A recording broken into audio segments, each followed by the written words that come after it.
Yoko Baby бул Япон технологиясы менен жасалган абдан жумшак жана ыңгайлуу жалаяктар.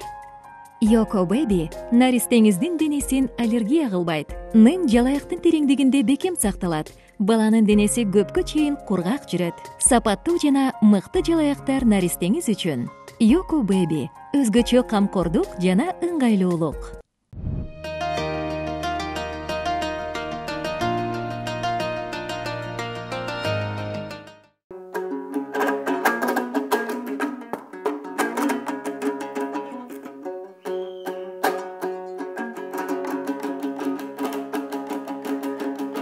Он эки айдын султаны Рамазан келет экен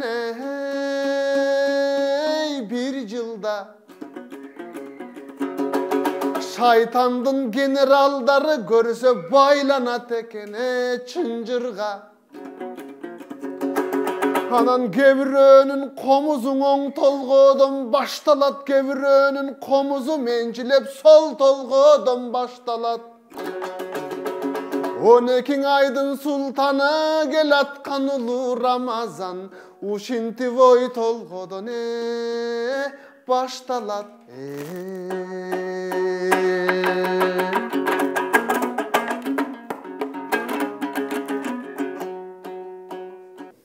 Урматтуу туугандар, кирип келген Рамазан айыбыз кут болсун.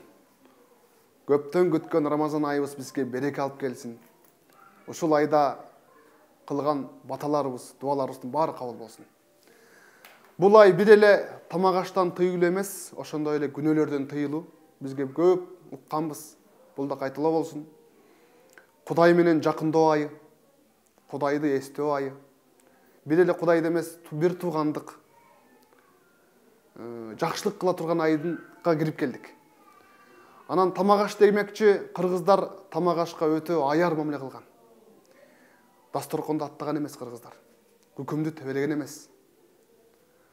Бул тамак ашка чейинки болгон дагы көп мисалы тамак ичер алдында, эт тартылар алдында кыргызда колго суу куюп, ошол колго суу куйган кичинекей балага кыргыздар бата берген.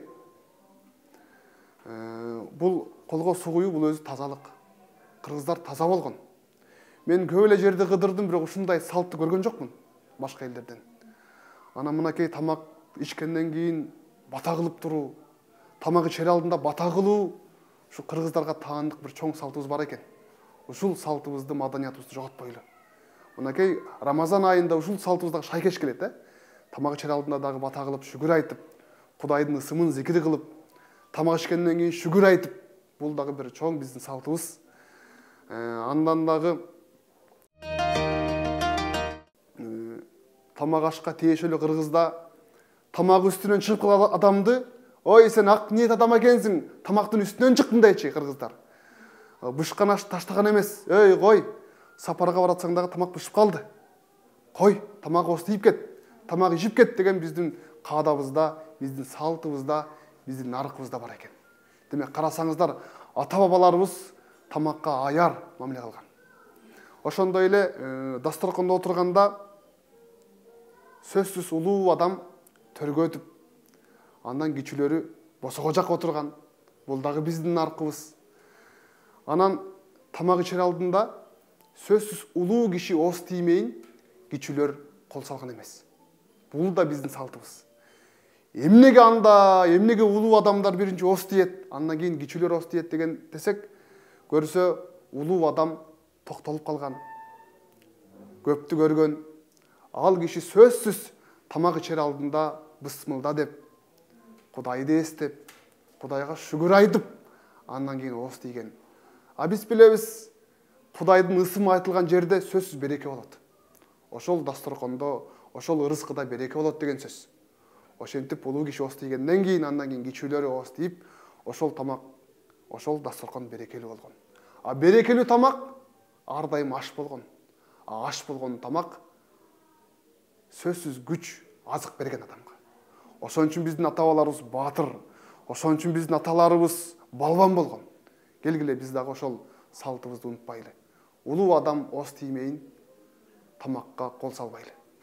Анан тамак ичерде сөзсүз кыргыздар каякта олтурса ошол жердин гана тамагын жеген, башка жака кол салган эмес, өз тиешелүү болгон жеринин дасторконунан кол салган.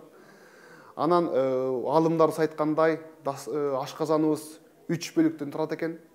3 бөлүктөн туруш керек экен.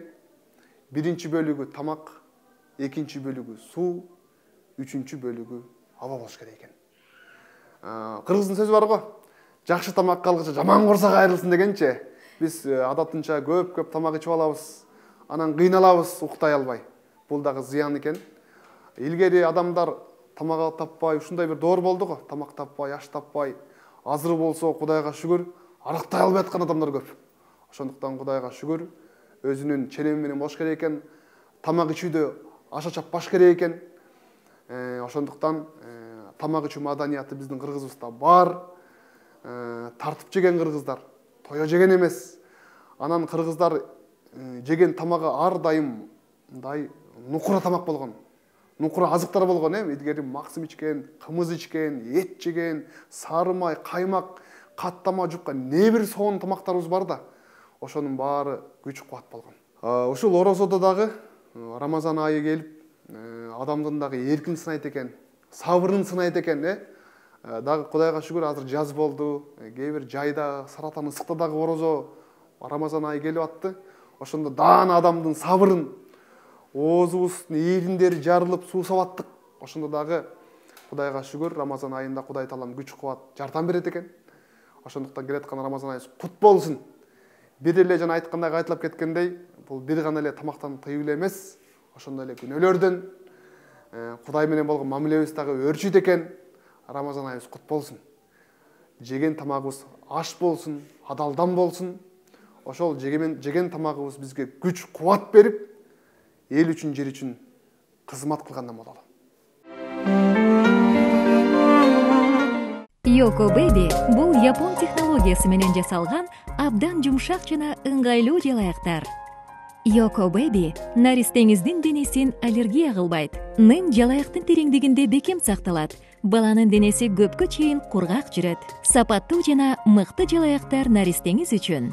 Yoko Baby өзгөчө камкордук жана ыңгайлуулук.